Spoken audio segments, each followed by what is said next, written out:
Friends, ఈ ప్రపంచంలో ఏదైనా కొనలేనిది ఏదైనా ఉందా అంటే అది ఒక టైం మాత్రమే. సమయం అనేది ఎవరి కోసము ఆగదు, అది ఎప్పుడు వెళుతూనే ఉంటుంది. కానీ ఒకసారి సమయం వెళ్ళిపోయింది అంటే దాన్ని మీరు ఎంత ప్రయత్నించినా తిరిగి తీసుకురాలేరు. మీరు సక్సెస్ కావాలి అనుకుంటే ఈ కొనలేని వస్తువుని సరిగ్గా వాడాలి. నేను ఈరోజు వీడియోలో టైంని ఎలా వాడాలో చెప్తాను. జీవితంలో సక్సెస్ కావాలంటే పట్టుదల ఉండాలి. ఆలోచిస్తేనే అన్ని పనులు అవ్వవు. ఆలోచించడం మంచిదే, కానీ ఆలోచిస్తూనే ఉండిపోకూడదు. ఏ వ్యక్తి అయితే ఎక్కువ ఆలోచిస్తాడో, తక్కువ పని చేస్తాడో ఆ వ్యక్తి జీవితంలో సక్సెస్ అవ్వడు.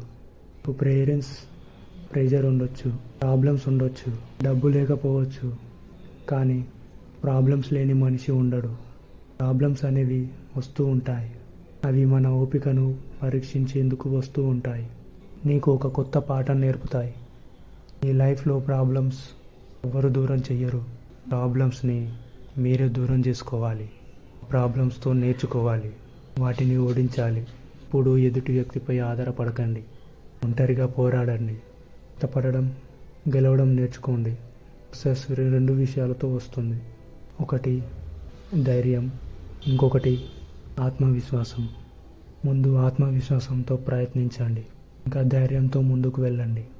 ఒక కొండపైకి ఎక్కిన వ్యక్తిని అందరూ చూస్తారు, కానీ ఆ కొండ ఎక్కడానికి ఆ వ్యక్తి ఎంత కష్టపడ్డాడో, దారిలో ఎన్ని కష్టాలు ఎదుర్కొన్నాడో ఎవ్వరూ చూడరు. కానీ ప్రజలు కేవలం సక్సెస్ని మాత్రమే చూస్తారు. అడవిలో సింహం రాజుగా ఉంటుంది. అది బలశాలి అని రాజు అవ్వలేదు.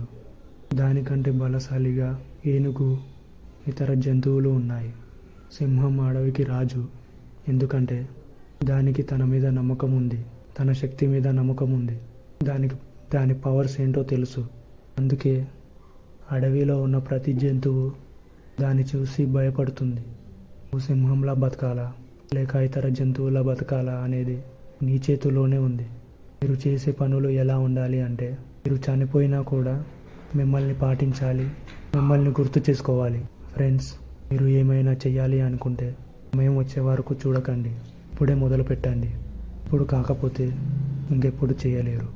ఒకసారి టైం వెళ్ళిపోతే మళ్ళీ తిరిగి రాదు. అప్పటి వరకు అయితే మీరు ఈ లక్ష్యాన్ని చేరుకోరు. అప్పటి వరకు ఆపకండి. ఏంటో ఈ ప్రపంచానికి చూపించండి.